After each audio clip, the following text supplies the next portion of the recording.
మా latest videos కోసం మా ఈ తెలుగు న్యూస్ ఛానల్ సబ్స్క్రైబ్ చేసి గంట సింబల్ యాక్టివేట్ చేసుకోండి. ఈ రోజే సంకటహర చతుర్థి, బుధవారంతో కలిసి వచ్చిన పరమ పవిత్రమైన రోజు. ఈ రోజు మీరు ఏం చేసినా చేయకపోయినా రాత్రి 12 లోపు ఈ వీడియో చూస్తే చాలు, ఈ కథలు వింటే చాలు. ఈ రోజుతో మీ దశ మారిపోతుంది. వద్దన్న ధనం వస్తూనే ఉంటుంది. కోటి జన్మల పుణ్యం వస్తుంది. జన్మ జన్మల పాపాలు పోతాయి. పట్టిందల్లా బంగారం అవుతుంది. రాజయోగం పడుతుంది. విఘ్నేశ్వరుడి అనుగ్రహంతో ఇక మీకు అన్ని శుభాలే జరుగుతాయి. ఆటంకాలన్నీ కూడా పోతాయి. ఫ్రెండ్స్, కథలను వినే ముందు కామెంట్ బాక్స్లో ఓం గం గణపతియే నమః అని కామెంట్ చేయండి. అలాగే ఈ వీడియోకి ఒక లైక్ కొట్టి మన ఛానల్ని సబ్స్క్రైబ్ చేసుకోవటం మర్చిపోవద్దు. ముందుగా ఈరోజు ఆ దేవుడు తలుచుకుంటే మన సొమ్ము నడుచుకుంటూ మన దగ్గరకే వస్తుందని తెలిపే ఈ పవిత్ర కథను వింటే చాలు, పేదరికం పోతుంది, ధనవంతులుగా మారుతారు. అనగనగా ఒక ఊరిలో ఒక రైతు ఉండేవాడు. అతడు చాలా దయగలవాడు, భక్తిపరుడు. కానీ అతని భార్య మాత్రం లోకం తెలిసిన మనిషి. ఆ రైతు తన పొలంలో దున్నుతూ ఉండగా ఒక మట్టి కుండ దొరికింది. దానిని జాగ్రత్తగా పైకి తీసి తెరిచి చూస్తే ఏముంది, దాని నిండా బంగారు నాణేలు ఉన్నాయి. రైతు కొంచెం ఆలోచించాడు, అవి తనవేనా కాదా అని. కానీ ఆ ఆలోచన ఎంతకీ తెగేటట్లు లేదు. అందుకని అతను దానిని అలాగే మూసిపెట్టి క్రింద పెట్టేసి తన పని తాను చూసుకుంటూ పోయాడు. సాయంత్రం చీకటి పడేసరికి అతను బంగారు నాణేల కుండ సంగతి పూర్తిగా మర్చిపోయాడు. మెల్లగా నడిచి ఇల్లు చేరుకున్నాడు. ఆ రాత్రి స్నానం చేసి అన్నం తింటూ ఉండగా గుర్తుకు వచ్చింది ఆ కుండ సంగతి. వెంటనే భార్యకు చెప్పాడు. ఆమె, అయ్యో, మీరు ఎంత పిచ్చివారండి, దానిని తీసుకొచ్చి ఉండాల్సింది. అదృష్టం ఎప్పుడూ 2 సార్లు తలుపు తట్టదండి. రేపు మీరు వెళ్ళేంత వరకు ఆ బంగారు నాణేల కుండ మీకోసం చెట్టు క్రింద ఎందుకు వేచి ఉంటుంది? ఇప్పుడైనా పొండి, పోయి ఆ కుండను తీసుకురండి అని రాగం మొదలుపెట్టింది. కానీ అప్పటికే రైతు బాగా అలసిపోయి ఉన్నాడు. అదీ కాక వాళ్ళ పొలం ఇంటి నుంచి బాగా దూరంలో ఉన్నది. వాన కూడా పడేటట్లున్నది. అందుకని అతడు దేవుడి మీదే భారం వేసి నిశ్చింతగా పడుకున్నాడు. చూడు, అది మనకు దేవుడు ఇచ్చిన సంపదే. అయితే రేపు నేను వెళ్ళేంత వరకు అది అక్కడే ఉంటుంది. ఎవరూ దాన్ని ఎత్తుకుపోలేరు అన్నాడు రైతు. భార్యకు ఆ నిర్ణయం అస్సలు నచ్చలేదు. కానీ ఏం చేయగలదు? రైతు మొండితనం ఆమెకు తెలుసాయే. మరికొంతసేపు తిట్టి చివరికి ఆమె ఊరుకున్నది. అయితే ఆ రోజునే రైతు ఇంటిని దోచుకునేందుకు వచ్చిన దొంగలిద్దరూ ఈ కబుర్లన్నీ కూడా విన్నారు. ఓహో, మన పంట పండిందిరా, ఈ పిచ్చి రైతు పొలం ఎక్కడో తెలుసు కదా నీకు, అక్కడికి పోదాం వెంటనే అనుకున్నారు. తక్షణం బయలుదేరిపోయారు. వాళ్ళు పొలంలోనికి వెళ్ళేసరికి బాగా చీకటిగా ఉన్నది. ముందుగా అనుకుని రాలేదు గనుక వాళ్ళ దగ్గర దీపం లాంటిదేమీ లేదు. అయినా ఆ చీకట్లో కూడా బాగా వాళ్ళు తడుముకుంటూ పోయి చెట్టు కింద ఉన్న కుండను కనుక్కున్నారు. ఇద్దరూ ఉత్సాహంతో గంతులు వేస్తూ కుండకున్న మూతను విప్పబోయారు. అంతలో వాళ్ళల్లో ఒకడికి అనుమానం వచ్చింది. దీనిలో వాడు చెప్పినట్లుగా డబ్బులే ఉన్నాయో లేకపోతే ఏ పామైనా దూరి కూర్చున్నదో ఎలా తెలుస్తుంది అని ధైర్యం చేసి ఇద్దరూ దాని మూత తీసి మెల్లగా కుండలో చేయి పెట్టారు. మెత్తమెత్తగా ఏదో తగిలింది చేతికి. చూడగా అది పామే. దొంగలిద్దరికీ పై ప్రాణాలు పైనే పోయినట్లు అయ్యింది. వెంటనే కుండను అక్కడ వదిలి దూరంగా పారిపోయారు. అంతలోనే వాళ్ళల్లో ఒకడికి మరో ఆలోచన తట్టింది. రేపు ప్రొద్దున్నే ఆ రైతు వచ్చి దీనిని తెరుస్తాడు కదా, అందులోనే కూర్చున్న పాము వాడిని కాటువేసి చంపేస్తుంది. ఆ తర్వాత మనం వాడి ఇంట్లో దొంగతనం చేయవచ్చు అనుకున్నారు. ప్రొద్దున్నే రైతు పొలానికి వెళ్ళాక చూస్తే బంగారం ఉన్న కుండ అక్కడే ఉంది, చెట్టు క్రింద. దానిపైన మూత మాత్రం కొంచెం పక్కకు జరిగినట్టుంది. రైతు పెద్దగా ఏమీ ఆలోచించకుండా దాని మూతను సరిచేసి కట్టిపెట్టాడు. సాయంత్రం ఇంటికెళ్ళేటప్పుడు తీసుకెళ్ళొచ్చులే అని దాన్ని అక్కడే పెట్టి పొలం పనుల్లో మునిగిపోయాడు. సాయంత్రం చీకటి పడుతూ ఉండగా ఇల్లు చేరుకున్నాడు. అలవాటు ప్రకారం మళ్ళీ కుండ సంగతి మర్చిపోయాడు. ఇంట్లో భార్య కుండ కోసం ఆత్రంగా ఎదురు చూస్తున్నది. ఇంటికి వెళ్ళాక భర్త కుండను తీసుకురాలేదని ఆమె పెద్ద గొడవే చేసేసింది. రైతు చనిపోయి ఉంటాడులే అని దొంగతనానికి వచ్చిన దొంగలిద్దరికీ రైతు బతికే ఉన్నాడని తెలియటంతో చాలా నిరాశ కలిగింది. వాళ్ళు ఇప్పుడేం చేద్దాం అని ఆలోచిస్తూ ఉండగానే రైతు భార్యతో ఇలా అన్నాడు. చూడు, ఎక్కువ గొడవ చేయకు, జరిగిందేదో జరిగింది. ఆ సొమ్ము మనకు దేవుడిచ్చిందే. అయితే అది మన ఇంటి దగ్గరకే వస్తుంది. మనది కాని సొమ్ము మనం ఎంత ఆశపడ్డా మనకు దక్కదు అని అన్నాడు. దొంగలు ఈ మాటలు విని నవ్వుకున్నారు. వీడి ఇంటికి వచ్చేది బంగారమో పామో చూద్దాం అని వాళ్ళిద్దరూ మళ్ళీ పొలానికి పోయి కుండని వెతికి పట్టుకొచ్చారు. రైతు ఇంటి వాకిలి ముందు పెట్టారు.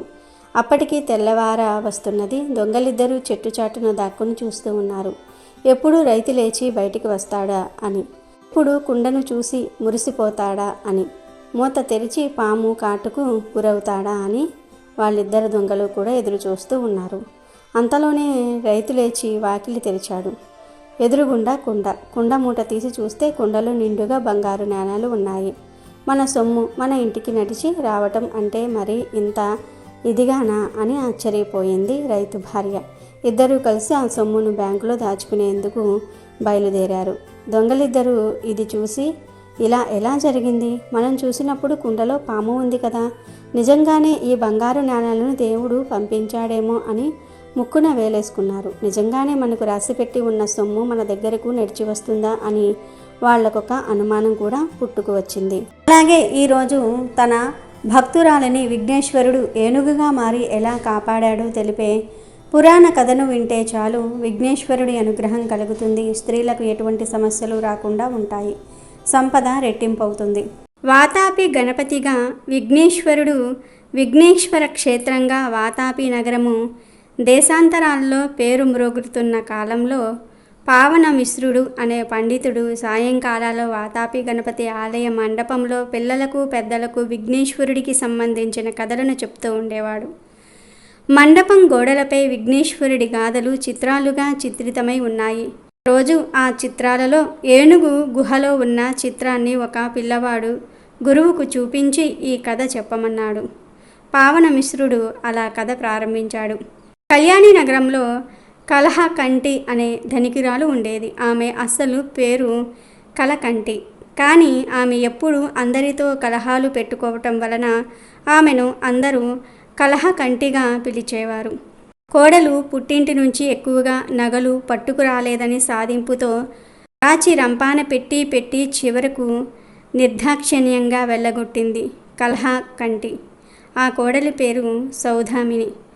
సౌదామిని పుట్టెడు దుఃఖంతో పుట్టింటికి బయలుదేరి దారి తప్పి అరణ్యంలో పడి ఆకలితో పొట్ట మండిపోతూ ఉంటే ఒక వెలగ చెట్టు దగ్గర పడిపోయింది.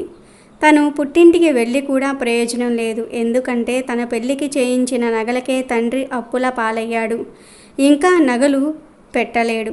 అంచేత ఆ కీకారణ్యంలో చావటమే మేలు అనుకుంటూ ఉండగా చెట్టు నుండి ఒక వెలగపండు రాలి దొర్లుకుంటూ అందుకోమన్నట్టుగా ఆమె చేతి దగ్గర ఆగిపోయింది. దాన్ని పట్టుకొని సౌదామిని లేచి కూర్చుంటూ ఉండగా భూమి అదిరేలాగా ఒక పెద్ద ఏనుగు పరుగున రావటం కనిపించింది. సౌదామిని చిన్నతనం నుంచి విఘ్నేశ్వరుడిపై గొప్ప భక్తి విశ్వాసాలు కలది. దాంతో ఆమె విఘ్నేశ్వరుని తలుచుకొని ఏనుగు పాదాల కింద పడి చావాలని ఎదురు వెళ్ళింది. ఏనుగు టక్కున ఆగిపోయింది. ఏనుగు సౌదామిని చేతిలో ఉన్న వెలగపండును తొండంతో తీసుకొని నోట వేసుకొని దీవిస్తూ ఉన్నట్లుగా తొండంతో సౌదామిని తల నిమిరి చెయ్యి పట్టుకొని తిన్నగా ఒక పెద్ద గుహ దగ్గరకు తీసుకొని వెళ్ళింది. గుహ ద్వారాన్ని మూసి ఉన్న కొండంత రాతిని గులకరాయిలాగా తొండంతో లాగేసి గజరాజు లోపలికి వెళ్ళి కొంత సమయం అయ్యాక రత్నాల నగలను కట్టలు కట్టలుగా తొండంతో తీసుకొచ్చి సౌదామిని ముందు కుప్పవేసింది. చంద్రహారాన్ని కంఠాభరణాల్ని ఆమె మెడ నిండా వేసి తండ్రి బిడ్డను బుజ్జగించి చెప్పినట్లుగా వీపు నిమిరి మిగతా నగలను ధరించినన్ని ధరించి తక్కినవి మూట కట్టుకొని తీసుకుని వెళ్ళమని సైగ చేసి చెప్పింది. సౌదామిని అలాగే చేశాక ఏనుగు ఆమెను అరణ్యం దాటించి కళ్యాణి నగర సమీపాన విడిచి అరణ్యంలోనికి వెళ్ళిపోయింది. ఇక సౌదామిని అత్త గారింటికి వెళ్ళిపోయింది. బంగారు విగ్రహంలాగా నగలతో తలుక్కున దేదీప్యమానంగా మెరుస్తున్న కోడలిని చూసి కలహకంటి నిర్ఘాంతపోయి సంభాళించుకొని కోడలిని ఇంటిలోనికి తీసుకుని వెళ్ళింది. ఆమెతో ప్రేమ నటించి మెల్లమెల్లగా ఆ నగలన్నీ కూడా ఎలా వచ్చాయో తెలుసుకుంది. సౌదామిని కూడా అడవిలో జరిగిందంతా కూడా చెప్పింది. కోడలు చెప్పిందంతా విని ఏనుగుకి వెలగపండ్లు అంత ఇష్టమన్నమాట అని గ్రహించి వెంటనే సంతకు వెళ్ళి సంచి నిండా వెలగపండ్లు కొనుక్కు వచ్చింది. కలహకంటి నగలు నింపుకొని రావడానికి ఒక గడ్డి గోతాన్ని భుజాన వేసుకుని వెలగపండ్లు సంచితో కలహకంటి బయలుదేరింది. అరణ్యంలో ప్రవేశించి కోడలు చెప్పిన గుర్తుల ప్రకారం ఎంత వెతికినా వెలగ చెట్టు కనబడక విసిగిపోయి ఒక చింత చెట్టు కింద చతికిలబడింది.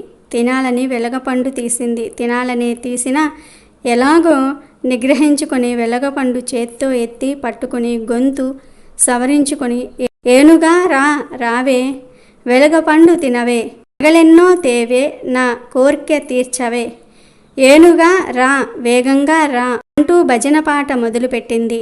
ఎంతసేపు పాట పాడినా ఏనుగు రాలేదు గాని అడవి దద్దరిల్లేలాగా గాండ్రుమనే అరుపు వినిపించింది. అది ఏనుగు ఘీంకారం కాబోలు అనుకొని కలహకంటి సంతోషపడుతూ మెడ చాచి చూడగా పెద్ద పులి దూకుతూ రావటం కనిపించింది. భుజం మీది గోతాన్ని వదలకుండా కలహకంటి తిరిగి చూడకుండా పరిగెత్తి రొప్పుతూ పడిపోయింది. ఆ పడటం కూడా సరిగ్గా గుహ దగ్గరే పడింది. గుహ తెరిచే ఉంది. అదే నగలు ఉన్న వినాయక గుహ అనుకునే తన అదృష్టానికి కలహకంటి పొంగిపోతూ గుహలోనికి వెళ్ళింది.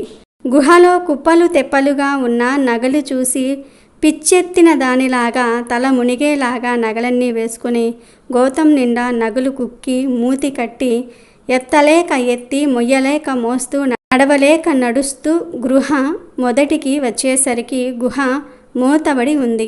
ఎదురుగా చీకటిలో ఎర్రగా మెరుస్తున్న కళ్ళతో తెల్లగా మెరుస్తున్న కోర పళ్ళతో పగలబడి నవ్వుతున్న పెద్ద బ్రహ్మరాక్షసి చీకటిలో చీకటిలాగా కనిపించింది. ఆ భూతం ప్రతిధ్వనితో గుహ కంపించిపోయేలాగా, ఓహో కలహకంటి, నువ్వు కోడలని కాల్చుకుని తినే అత్తవైతే నేను అత్తలను చిత్రహింసతో తినేసిన కోడల్ని. నా చరిత్ర విను అంటూ ఇలా చెప్పడం ప్రారంభించింది. వెనుకటికి నేను చురకత్తిలాంటి అందగత్తెను. అమ్మ నాన్న పెట్టిన పేరు కలహంస. కాపురానికి వెళ్ళాక నా నోటి ప్రతాపానికి ఆ ఊరంతటికీ నేను సంపాదించుకొని అర్థపరుచుకున్న పేరు కలహ దుందుబి. నువ్వెంత చెడ్డ అత్తవో కలహకంటి, నా అత్త అంత ఉత్తమురాలు, పరమ సాధువు. నేను కాపురానికి వెళ్ళి ఏడాది తిరగకుండానే నా మొగుడు ఇల్లు విడిచి దేశాల పాలయ్యాడు. అంటే నేనెంత ఉత్తమ ఇల్లాలినో ఊహించుకో. నాకు నగల పిచ్చి ఇంత అంతా కాదు. బంగారు పంటలు పండే భూములు గట్రలు అమ్మించి నగలు చేయించుకున్నాను. మా అత్త ముక్కు పుల్లతో సహా అన్నీ నాకే ఇచ్చేసింది. అటువంటి అమాయకురాయలైన అత్తను ఒక్కపూటైనా సరిగ్గా తినిపించేదాన్ని కాదు. చిక్కి చిల్యమైన వృద్ధురాలి చేత ఇంటి చాకిరీ అంతా కూడా చేయించేదాన్ని. చివరికి నా అత్త మామ విసిగిపోయి వాతాపి క్షేత్రంలోని విఘ్నేశ్వరుని దర్శించి అక్కడే కన్ను ముద్దామని బయలుదేరారు. నా అత్త చేతుల్లో ఉన్న చిన్న మూట చూసి అదేమిటని దూకుడుగా దాన్ని లాక్కోవటంలో ఆవిడ తూలి పడిపోయి ఆయాసంతో రొప్పుతూ కన్ను మూసింది. అంతవరకు ఎంతో సహనంతో నా అత్యాచారాలన్నీ చూస్తూ పల్లెత్తు మాట అని నా మామగారు ఆపలేని దుఃఖంతో పైకుబిగిన కోపంతో, పాపిష్టిదానా, నువ్వు నా కోడలివైపోయినావు, లేకుంటే శపించేవాణ్ణి. ఎప్పటికైనా మా ఒక్క కొడుకు తిరిగి వస్తాడని, నువ్వు వాణ్ణి సుఖపెట్టగలవనే ఆశతో అన్నీ సహించాము. కడసారి కోరుతున్నాను, వాడొస్తే సరిగ్గా చూడు అని చెప్తూ అలాగే ప్రాణాలు విడిచి భార్యతోనే సహగమనం చేశాడు. ఆయన గొప్ప నిష్ఠాపరుడు, తపస్శాలి. అదే సమయంలో ఒక సన్యాసి అక్కడికి వచ్చాడు. ఆ అత్తమామల మృతదేహాల దగ్గర ఉన్న మూటను తీసి విప్పాడు. అందులో 2 చిగురుల బట్టలు తప్ప మరేమీ లేవు. ఆ సన్యాసి నన్ను వజ్రాల్లాంటి కళ్ళతో కాల్చేస్తున్నట్లుగా చూస్తూ, నువ్వు బ్రహ్మరాక్షసిగా పుట్టవలసిన దానివి అని అన్నాడు. అంతే. తర్వాత ఆ సాధువే వృద్ధ దంపతుల ఉత్తర క్రియలు జరిపి వెళ్ళిపోయాడు. ఆ సన్యాసి ఎవరో కాదు, నా రూప విలాసాలకు పరవశించి కోరి చేసుకున్న నా భర్తే అని బ్రహ్మరాక్షసి చెప్పి కాసేపాగి మళ్ళీ చెప్పసాగింది. నా నగల పిచ్చి, ధన వ్యామోహం నన్ను ఎంతవరకు ఈడ్చుకు వచ్చాయంటే నేను కొంతమంది గజ దొంగలను చేరదీశాను. దొంగల రాణి అనిపించుకున్నాను. ఈ గుహలోనే దొంగలు గొప్ప గొప్ప నగలను, ధనరాశులను పోగు చేసుకుపోతూ ఉంటారు. అంతా నా స్వంతం చేసుకోవాలని దొంగలకు విషభోజనం పెట్టాను. వాళ్ళు చచ్చే ముందు చావు తెగింపుతో కసిగా నన్ను ఇందులో ఉంచి గుహను పెనుబండతో కప్పేశారు. కలహకంటి ఇదే గుహలో ఆ నగల్ని, ధనరాశుల్ని చూసుకుంటూ అలాగే మాడి కన్ను మూసి ఇలాగా భూతాన్నయి పడి ఉన్నాను. నీకు బుద్ధి వచ్చేలాగా చేస్తే నా పిశాచ జన్మ శాపం తీరిపోతుందని గుహలోనికి వచ్చిన ఏనుగు వలన తెలిసింది. ఏనుగు నీ కోడలికి ఇచ్చినవన్నీ కూడా అసలు నగలే. ఇప్పుడు నువ్వు పెట్టుకున్నవన్నీ కూడా అత్యాశ కొద్దీ పోగు చేసి గోతాం నిండా కట్టుకున్నవి ఏమిటో చూసుకో అన్నది బ్రహ్మరాక్షసి. అప్పుడు కలహకంటి భుజాన్నెత్తుకున్న గోతం విప్పదీసి చూస్తే దాంట్లో నుంచి పాములు, జెరులు, కొండ ఏళ్ళు ఊడిపడుతూ జరాజర గుహ నలుమూలలకు పాకాయి. ఒంటి మీద పాములు, తేళ్లు పాకుతూ ఉంటే బెంబేలు పడిపోతున్న కలహకంటిని చూసి గుహ మారుమ్రోగుతూ ఉండగా బ్రహ్మరాక్షసి వికవిక నవ్వుతూ, నువ్వు కోడలిని కాల్చుకు తినే కలహకంటివి, నేను అత్తమామల ఉసురు పోసుకున్న కలహ దుంబిని. ఉత్తమురాలైన నీ కోడల్ని మంచిగా చూసుకుంటే సరే లేదా ఈ గుహలో నాలాగా బ్రహ్మరాక్షసుపై పడి ఉండటం ఖాయం. ఇహ నీ వంతు అవుతుంది. విన్నావా కలహకంటి అని చెప్పింది. ఇప్పుడు కలహకంటి లెప్పలు వేసుకుని రాక్షసికి దండం పెట్టి, బుద్ధి వచ్చింది, కోడల్ని పువ్వులాగా చూసుకుంటాను, గుహ నుండి నన్ను బయటకు పంపించు అని అన్నది. అరణ్యం దాటించు అని మొరపెట్టుకున్నది. ఇక బ్రహ్మరాక్షసి కలహకంటిని అడవి దాటించి కళ్యాణి నగరం పోలిమేర దేర్చి, మాట తప్పావో బ్రహ్మ పిశాచివై గుహలో ఉంటావు జాగ్రత్త అని హెచ్చరించి భగ్గుమని మండిపోయి అదృశ్యమైపోయింది. కలహకంటి బ్రతుకు జీవుడా అని ఇంటికి బిరబిరా వెళ్ళి సౌదామిని ముందు మోకరిల్లి మోకాళ్ళు పట్టుకుని, అమ్మ సౌదామిని నన్ను మన్నించు, కొడుకు కోడలు చలకా గోరింకల్లాగా ఉంటే చూసి సంతోషించటం కంటే నాకు కావాల్సిందేమీ లేదు అన్నది. అత్త పరివర్తనానికి కారణం విఘ్నేశ్వరుని కటాక్షమని సౌదామిని సంతోషించింది. కలహకంటి తిరిగి కలకంటిగా మారింది. ఆమె ప్రవర్తనలో చాలా మార్పు వచ్చింది. పావన మిశ్రుడు అలా కథను ముగించి, పిల్లలు ఏనుగు ఎవరో చెప్పుకోండి చూద్దాం అన్నాడు. పిల్లలే కాకుండా పెద్దలు కూడా ఆనందోత్సాహాలతో గెంతెత్తి విఘ్నేశ్వరుడు మన విఘ్నేశ్వరుడే అంటే గొల్లున లేచి ప్రసాదం తీసుకుని ఇళ్లకు వెళ్ళారు. అదేవిధంగా ఈరోజు ఒక పని మనిషి ఏ మనుషులు స్వర్గానికి వెళ్తారు, ఏ మనుషులు నరకానికి వెళ్తారు అని తెలియజెప్పగలిగిందో తెలిపే ఈ కథను వింటే చాలు కోటి జన్మల పుణ్యం వస్తుంది. ఋషి అనేక సంవత్సరాలు హిమాలయాలలో తపస్సు చేసి చాలించుకుని తన స్వస్థలానికి బయలుదేరాడు. అలా నడుస్తూ ఒక గ్రామం చేరుకున్నాడు. బాగా అలసిపోయిన ఆ ఋషి ఇక ఇంటి ఖాళీ అరుగు చూసి సంతోషించాడు. అరుగు మీద తోలు పరిచి చతికిలబడ్డాడు. కాసేపటికి అటువైపుగా ఒక శవం ఊరేగింపు జరుగుతుంది. ఇంట్లోని యజమానురాలు దొడ్లో పని చేసుకుంటున్న పనిపిల్లను కేక వేసింది. సేవ్, మన ఇంటి మీదుగా ఏదో శవం ఊరేగుతుంది. ఆ చనిపోయిన వాడు స్వర్గానికి వెళ్తాడో నరకానికి వెళ్తాడో చూసి చెప్పవే అని అడిగింది. పనిపిల్ల బయటికి వచ్చి చూసి, అమ్మ ఆ చనిపోయిన మనిషి నేరుగా నరకానికి వెళ్తున్నాడు అని చెప్పి లోనికి వెళ్ళిపోయింది. రిషి ఆశ్చర్యపోయాడు. ఆ చనిపోయిన వ్యక్తి నేరుగా నరకానికే వెళ్తాడని ఆ పనిపిల్ల ఎలా చెప్పగలిగిందబ్బా అని ఆలోచిస్తూ నిద్రకు ఉపక్రమించాడు. కాసేపటికి అటువైపుగా మరో శవం ఊరేగింపు జరిగింది. మళ్ళీ ఇంట్లోని యజమానురాలు లోపటి నుంచే పనిపిల్లను పిలిచి శవాన్ని చూసి ఆ మనిషి స్వర్గానికి వెళ్తాడో నరకానికి వెళ్తాడో తెలుసుకుని చెప్పమంది. పనిపిల్ల బయటికి వచ్చి చూసి, అమ్మ ఈ మనిషి కూడా నరకానికే వెళ్తాడు అని చెప్పి లోనికి వెళ్ళిపోయింది. రిషి ఈసారి మరింత ఆశ్చర్యపడిపోయాడు. మనిషి మరణం అనంతరం పోయేది శ్మశానానికే. ఆ తర్వాత ఎక్కడికి పోతాడో సమాధానం తెలియకనే కదా ఋషులు మునులు తపస్సులు చేస్తున్నారు. తను తపస్సులు చేశాడు, అయితే తనకింతవరకు సమాధానం దొరకలేదు. ఈ పనిపిల్ల అంత జటిలమైన ప్రశ్నకు అతి సునాయాసంగా బదులు చెప్పిందే. అంతుపట్టలేదే అనుకుంటూ ఉండగానే అటువైపుగా మరో శవం ఊరేగుతోంది. ఈసారి పనిపిల్ల ఏం సమాధానం చెప్తుందో చూద్దామని రిషి ఆతృతగా లేచి కూర్చున్నాడు.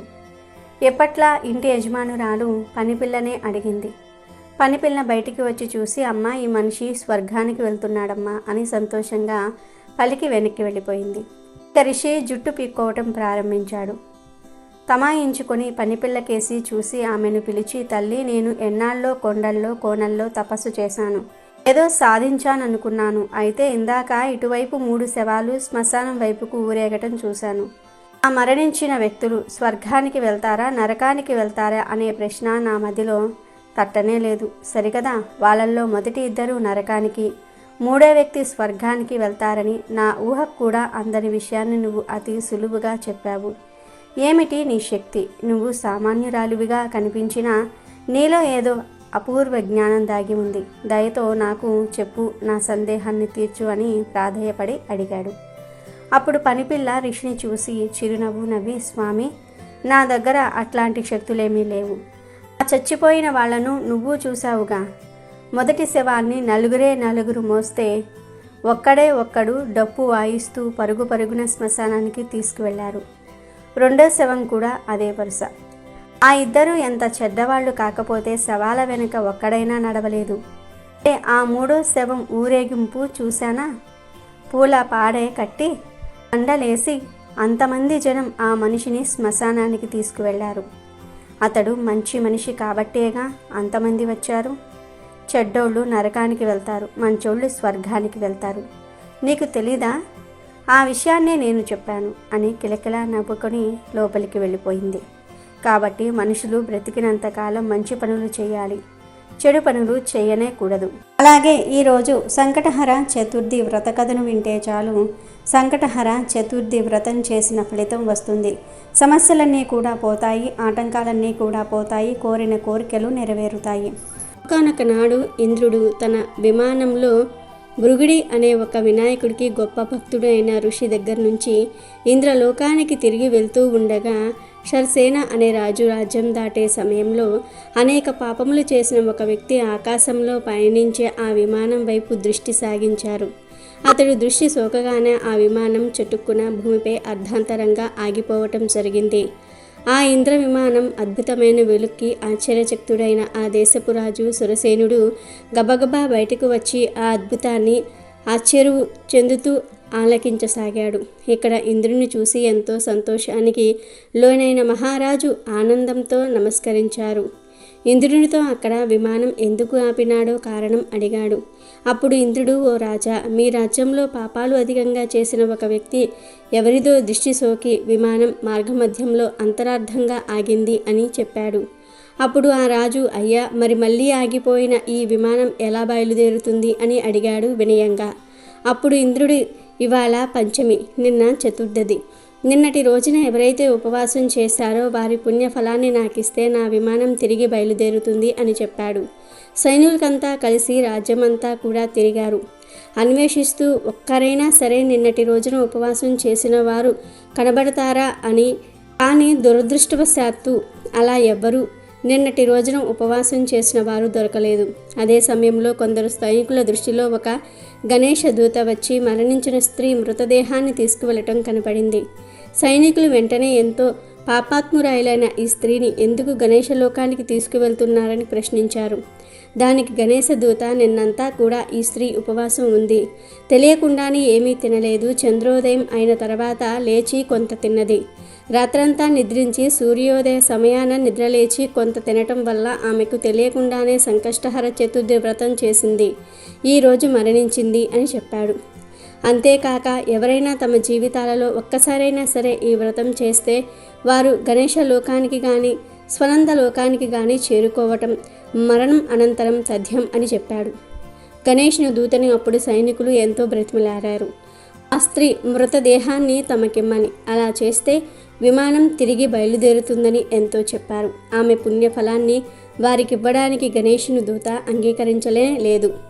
ఆమె దేహం మించి వీచిన గాలి ఆ విమానం ఆగిపోయిన చోట చేరి విస్ఫోటనం కలిగించింది. మృతదేహం పుణ్యఫలం పొందినది కావటం వలన ఆ దేహాన్ని తాకిన గాలి సైతం పుణ్యం పొందింది. దాని వలన ఇంద్రుని విమానం బయలుదేరింది. ఈ కథ సంకష్టహర చవితి ప్రాముఖ్యత, ఆధ్యాత్మిక విలువలతో పాటు సంకష్ట చవితి ఉపవాసం మొదలైన విషయాలు తెలుపుతున్నది. వినాయకుడిని భక్తులందరినీ దృష్టిలోనూ ఈ వ్రతం చేయటం వలన చాలా పుణ్యం పొందుతారని భావన.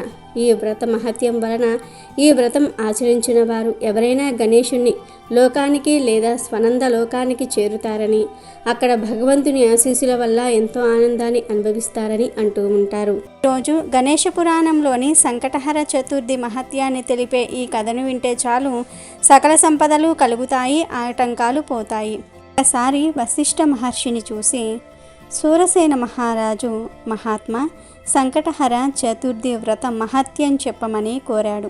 అప్పుడు వశిష్ఠ మహర్షి ఇలా చెప్పసాగాడు. రాజా, పూర్వం కృతవీర్యుడు అనే రాజు ఉండేవాడు. అతను పరమ ధర్మాత్ముడు, దానశీలుడు, బ్రాహ్మణుల పట్ల దేవతల పట్ల భక్తి కలిగి ఉండేవాడు. ఎంతో పుణ్యాత్ముడు. అయినప్పటికీ అతనికి ఎంతకాలానికి సంతాన భాగ్యం కలగలేదు. అప్పుడు అతను తన రాజ్యాన్ని మంత్రులకు అప్పగించి అడవులకు పోయి కేవలం గాలిని మాత్రమే సేవిస్తూ సంతానం కోసం కఠోరమైన తపస్సు చేయసాగాడు. ఎంత ఘోర తపస్సు చేసినా కూడా ఆ పరమేశ్వరుడు అనుగ్రహించలేదు. దీనికి కారణం అతని పూర్వజన్మలో పాపం బలంగా ఉండటమే. పూర్వజన్మలో కృతవీర్యుడు ఒక ప్రజాతివాడు. ఎంత దుర్మార్గుడంటే అతని ముఖం ఎవరైనా చూస్తే వారి సమస్త పుణ్యాలు హరించుకుపోయేవి. అతను ఒక సందర్భంలో 12 మంది అమాయక బ్రాహ్మణులను హత్య చేశాడు. ఆ బ్రహ్మహత్య దోషమే అతనిని తరువాత జన్మలో అంటే కృతవీరుడిగా పుట్టినాక కూడా వేధిస్తుంది. కఠినాత్ముడిగా జన్మించిన ఆ జన్మలో అతడికి తెలియకుండానే సంకటహర చతుర్థి రోజు చంద్రోదయం సమయంలో గణపతిని స్మరించటం, మళ్ళీ అదే జన్మలో సంకటహర చతుర్థి రోజు చంద్రోదయ సమయంలో మరణించటం వలన కృతవీరుడిగా రాజుగా జన్మించాడు. అనుకోకుండా అతనికి తెలియకుండానే ఆ జన్మలో గణపతిని ఎలా స్మరించాడో తెలుసా? ఒక సంకటహర చతుర్థి రోజు చంద్రోదయ సమయంలో ఈ కఠినాత్ముడికి ఎక్కడా లభించని ఆహార పదార్థాలు లభించాయి. అతని కుమారుడి పేరు గణపతి. ఆ తిండి పదార్థాలను తన కుమారుడితో కలిసి భుజించటం కోసం సంకటహర చతుర్థి రోజు చంద్రోదయ కాలంలో గణపతి త్వరగా రా అంటూ కొడుకును అనేకసార్లు పిలుస్తారు. ఆ రోజు గణపతికి ఎంతో ప్రీతిపాత్రమైన రోజు. ఆ రోజు ఏ ఉద్దేశంతో అయినా ఎవరైనా సరే గణపతిని ఒక్కసారి స్మరిస్తే చాలు, అతను ఎంత కఠినాత్ముడైనా సరే విశేష పుణ్యం లభిస్తుంది. ఆ విధంగా ఈ కఠినాత్ముడు గణపతి నామాన్ని స్మరించగానే అతనికి కూడా అనంతమైన పుణ్యం లభించింది. తర్వాత కొంతకాలానికి మళ్ళీ అదే సంకటహర చతుర్థి రోజు చంద్రోదయ సమయాన అతనికి మరణం సంభవించింది. పరమ పవిత్రమైన ఆ రోజు మరణించటం వలన అతడు శ్రీ మహాగణపతి లోకాన్ని పొందాడు. ఆ పుణ్య విశేషం వలన మరుజన్మలో కృతవీరుడనే రాజుగా జన్మించాడు. కానీ పూర్వజన్మలో 12 మంది బ్రాహ్మణులను అకారణంగా చంపిన పాపం వలన అతనికి మరుజన్మలో ఎంత కఠోర తపస్సు చేసినా సంతాన భాగ్యం మాత్రం కలుగలేదు. అయితే కృతవీరుడు గనుక 1 సంవత్సరం పాటు నియమపూర్వకంగా సంకటహర చతుర్థి వ్రతాన్ని ఆచరిస్తే తప్పక సంతాన భాగ్యం కలుగుతుందని బ్రహ్మదేవుడు కృతవీరుడి తండ్రికి తెలియజేస్తాడు. సంకటహర చతుర్థి రోజున ఎవరైతే గణపతిని చంద్రోదయ సమయంలో పూజిస్తారో వారి సమస్త సంకటాలు నాశనమైపోతాయి. బిడ్డలు లేని వారికి చక్కటి సంతానం కలుగుతుంది. సమస్త మనో అభిష్టాలు నెరవేరుతాయి. కళ్ళు లేని వారికి కళ్ళు, మూగవాళ్లకు నోరు, కాళ్ళు లేని వారికి కాళ్ళు తిరిగి వస్తాయి. రాజ్యం పోయిన వారికి రాజ్యం తిరిగి వస్తుంది అని బ్రహ్మ కృతవీరుడి తండ్రికి చెప్తాడు. ఆయన వచ్చి చెప్పగా కృతవీరుడు సంకటహర చతుర్థి వ్రతాన్ని ఆచరించి మహాబల పరాక్రమవంతుడైనటువంటి కార్తవీర్యార్జునుడు జన్మించాడు. అంతేకాదు కార్తవీర్యార్జునుడు సంకటహర చతుర్థి వ్రతాన్ని చేసి సహస్ర బాహువులను పొందాడు. మేరు పర్వతమంతా దేహాన్ని పొందాడు. ఈ భూమండలానికి అత్యంత బల సంపన్నుడిగా ఎదిగాడని వశిష్ఠ మహర్షి సూరసేన మహారాజుకు సంకటహర చతుర్థి మహత్యాన్ని వివరించాడు. అలాగే ఈరోజు సోమరితనం వలన చివరికి ఏం మిగులుతుందో తెలిపే ఈ పవిత్ర కథను వింటే చాలు, బద్ధకం వదిలిపోతుంది, పేదరికం పోతుంది, అష్టైశ్వర్యాలు సిద్ధిస్తాయి. అనగా రామాపురం అనే ఒక ఊరు ఉండేది. ఆ ఊళ్ళో సోమయ్య అనే ఒక రైతు ఉండేవాడు. అతను చాలా సోమరి. తనకి ఉన్న కాస్త పొలంలో కూడా వ్యవసాయం చేసుకోవడానికి బద్దకించేవాడు పాపం. అతని భార్య సుమతి తానే పొలం పనులు చేసుకునేది. ఆమె అతని సోమరితనం పోగొట్టి చురుకుదనం కలిగించాలని ఎన్నో రకాలుగా ప్రయత్నించింది. కానీ ఎప్పుడూ విఫలమయ్యేది. కుటుంబం గడవటం కష్టమవుతుందని, వ్యవసాయంలో సహాయం చేయమని పోరు పెట్టేది. సోమయ్య అవన్నీ పెడచెవిన పెట్టి ముసుగుదన్ని పడుకునేవాడు. ఒకసారి ఆ ఊరి చివరి సత్రానికి ఓ బాబాగారు వచ్చారనే వార్త వ్యాపించింది. సోమరి సోమయ్యకు కష్టపడకుండానే ధనవంతుడు కావాలనే ఆశ కలిగింది. భార్యను సలహా అడిగాడు. కష్టపడకుండా ఎవరికి ఆయాచిత్తంగా లక్ష్మీదేవి అనుగ్రహం కలుగదు. మీరు వెళ్ళాలి అనుకుంటున్నారు కాబట్టి వెళ్ళిరండి. ఆ బాబాగారు కనీసం మీ బద్ధకాన్ని అయినా సరే పోగొడతారేమో అంది సుమతి. ఇక ఆయన దగ్గరికి వెళ్దామని బయలుదేరాడు సోమయ్య. ఆ బాబాగారు ఉన్న సత్రం ఊరికి 4 కిలోమీటర్ల దూరంలో ఉంది. సోమయ్య భారంగా నడుస్తూ వెళ్తూ ఉన్నాడు. అప్పుడు ఓ మనిషి నా వంక ఒక్కసారి చూడు అన్న పిలుపు వినిపించింది. అటు చూసిన రామయ్యకు ఒక బక్క చిక్కిన తోడేలు కనిపించింది. నువ్వు ఇటుగా వెళ్తున్నావంటే బాబాగారి దర్శనం కోసమే అయి ఉంటుంది. అందరూ తమ తమ కష్టాలు తీర్చుకోవడానికి వెళ్తున్నారు అని చెప్పుకోవటం విన్నాను. నా తరపున ఒక ప్రశ్న ఆయన్ను అడిగి సహాయం చేస్తావా అని ప్రాధేయపడింది తోడేలు. నేనేమైనా నీ సమస్యను మొయ్యాలా ఏంటి? అడగటమేగా, తప్పకుండా అడుగుతాను, ఏంటో చెప్పు అన్నాడు సోమయ్య. నా ఆరోగ్యం సరిగ్గా లేదు. ఏమీ తినలేకపోతూ ఉన్నాను. తిన్నా జీర్ణం కావటం లేదు. దీనికి కారణం ఏమిటో బాబాగారిని అడిగి చెప్పండి అన్నది తోడేలు. సరే అని తల ఆడించి ముందుకు వెళ్ళాడు సోమయ్య. కొంత దూరం పోయాక ఒక చెరువు వచ్చింది. ఒడ్డుపై నుంచి నడుస్తున్న రామయ్యకు ఓ మనిషి ఇటు చూడు అన్న పిలుపు వినిపించింది. అక్కడ ఒక తాబేలు ఉంది. అది సోమయ్యతో నువ్వు ఇటుగా వెళ్తున్నావు అంటే బాబాగారి కోసమే అయి ఉంటుంది. నా తరపున ఒక ప్రశ్న అడిగి సహాయం చేస్తావా అంది. ఓ తప్పకుండా, అలాగే అడుగుతాను. అందులో కష్టమేముంది? ఏంటి నీ బాధ అన్నాడు సోమయ్య. నా గొంతులోకి ఏ ఆహారము సరిగ్గా పోవటం లేదు. ఏదో అడ్డుపడుతున్నట్లుగా ఉంటుంది. ఎన్నో సంవత్సరాల నుంచి బాధపడుతున్నాను. ఈ విషయంలో నా బాధ ఎలా తీరుతుందో బాబాగారిని అడగండి అంది తాబేలు. సరే అడుగుతాను అని ముందుకు సాగాడు సోమయ్య. అలా ముందుకు పోగా దారిలో ఒక కోతి కనపడింది. ఓ మనిషి, ఇటుగా వెళ్తున్నావంటే బాబాగారి దర్శనం కోసమే అయి ఉంటుంది. నా తరపున ఒక సమస్యకు జవాబు తెలుసుకుంటావా అని అడిగింది. అదెంత భాగ్యం, ఎలాగూ నా కోసం వెళ్తున్నాను, నీ సమస్య కూడా అడుగుతాను. ఏంటి నీ ప్రశ్న అని సోమయ్య అడిగాడు. నాకు పండ్ల చెట్టు ఉంది. అది విపరీతమైన కాపు కాస్తుంది. కానీ ఆ కాయలు పండ్లుగా మారకుండానే రాలి నేలపాలు అవుతూ ఉన్నాయి. ఈ సమస్యకు పరిష్కారం తెలుసుకుంటావా అంది. అలాగే అని తల ఊపి ముందుకు వెళ్ళసాగాడు సోమయ్య. ఎట్టకేలకు సోమయ్య సత్రం చేరుకున్నాడు.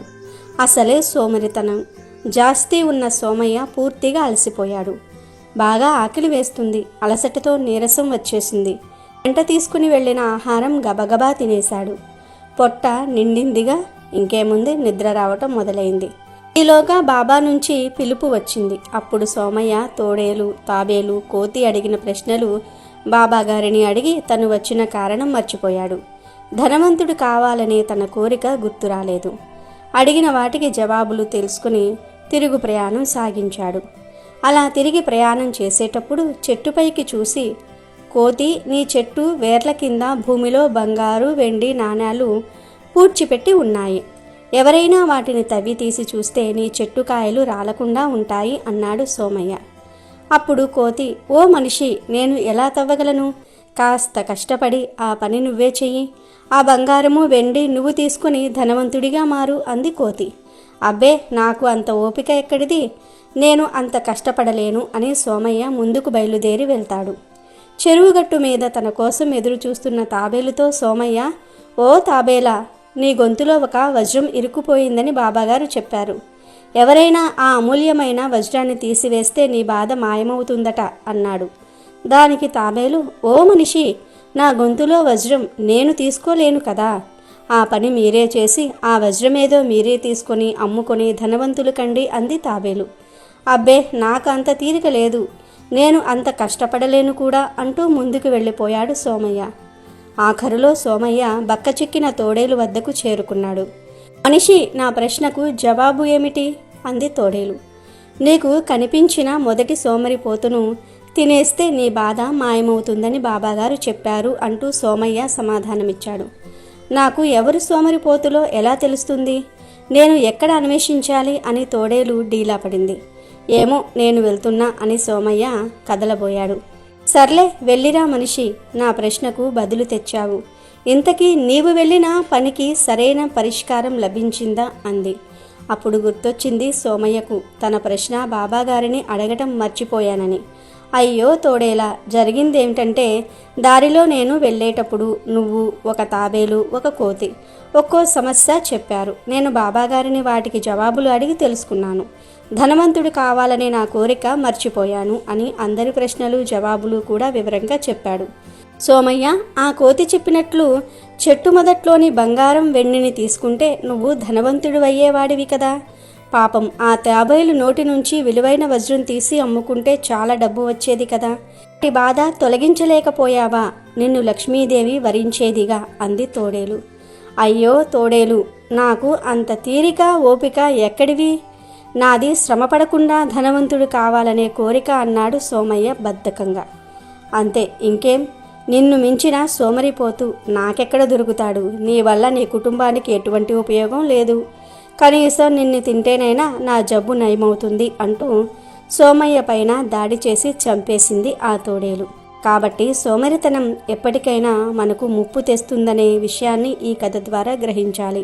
సంకటహర చతుర్థి గురించి శ్రీకృష్ణుడు ధర్మరాజుకు వివరించినట్లుగా పురాణ కథనం. సంకష్ట చతుర్థి రోజున వ్రతాన్ని ఆచరించిన వారికి జీవితంలో ఎదురయ్యే కష్టాల నుండి ఉపశమనం లభిస్తుంది. సంకటహర చతుర్థి అంటేనే సంకటాలను తొలగించేది అని అర్థం. అందుకే ఈ పవిత్రమైన రోజున వ్రతమాచరిస్తే ఎంతో పుణ్యఫలం దక్కుతుందని చాలామంది నమ్ముతూ ఉంటారు. పూర్వం ఒకానొకప్పుడు ఋషులందరూ కూడా కలిసి కుమారస్వామి దగ్గరకు వెళ్ళి శత్రు, దారిద్ర్య కష్టాలతో బాధపడేవారు, రుణబాధలు పడుతున్న వారికి, సంతానం లేని వారికి, ఈతిబాధలు పడేవారికి, దీర్ఘవ్యాధులతో పీడింపబడుతున్న వారికి, చదువు సరిగ్గా రాకపోవటం, ముందుకు సాక్కపోవటం వంటి ఆటంకాలు అనుభవించే వారికి, భూలోకంలో కలియుగం మొదలైన 5000 సంవత్సరములు గడిచిన తర్వాత ఇలాంటి క్లేశాలు మనుషులను ఎక్కువగా బాధిస్తాయి. ఈ విధంగా బాధలు పడుతున్న వారికి వారి కష్టాలు తీరే వ్రతం ఏదైనా ఉంటే చెప్పమని ఋషులు కుమారస్వామిని అడిగారు. దానికి సమాధానంగా స్కందుడు ఈ విధంగా తెలిపాడు. శుభాలు సిద్ధించుటకు తక్షణ ఫలదాయిని అయిన సంకష్టహర చతుర్థి అనే వ్రతం అన్ని వ్రతాలలోనికి అత్యంత శ్రేష్టమైనది. పాండవులు అరణ్యవాసము, అజ్ఞాతవాసం వంటి మహా కష్టాలను ఎదుర్కొంటున్న సమయంలో రాజ్య లాభం, పూర్వ వైభవం పొందడానికి శ్రీకృష్ణుడు సూచన మేరకు ఈ వ్రతాన్ని ధర్మరాజు ఆచరించాడు. శ్రీకృష్ణుడు ధర్మరాజుకు ఈ వ్రతం యొక్క మహత్యాన్ని వివరిస్తూ ఇది గణపతి స్వయంగా పార్వతీదేవికి చెప్పినట్లుగా ఆ వ్రతాన్ని తాను ఉపదేశిస్తున్నట్లుగా చెప్పాడు అని కుమారస్వామి ఋషులకు చెప్పాడు. పార్వతీదేవి కూడా సంకటహర చతుర్థి వ్రతం చేసే శివుణ్ణి భర్తగా పొందింది అని పురాణాలు చెప్తూ ఉన్నాయి. అంతేకాదు అగస్త్య మహర్షి సప్త సముద్రాలను ఆపోషణం పట్టడానికి గల శక్తిని ఇచ్చింది ఈ వ్రతమే. ధర్మరాజు ఈ వ్రతాన్ని ఆచరించి యుద్ధంలో శత్రువులను సంహరించి రాజ్యాన్ని పొందాడు. అహల్యాదేవి తన శాపాన్ని తొలగించుకున్నాక ఈ వ్రతాన్ని ఆచరించి తన భర్త గౌతమ మహర్షిని చేరింది. ఆంజనేయుడు లంకానగరంలో సీతాదేవిని వెతుకుతూ ఈ వ్రతం చేస్తానని మొక్కుకోగా అశోకవనంలో సీతాదేవిని చూడగలిగాడు. ఈరోజు వ్రతం చేసినా చేయకపోయినా గణపతిని పూజించిన వారి ధర్మార్థ కామ మోక్షాదులు తప్పక నెరవేరుతాయి. కనుక ఈరోజు రాత్రి 12 లోపు ఈ కథలు వింటే చాలు, ఈ రోజుతో మీ దశ మారిపోతుంది.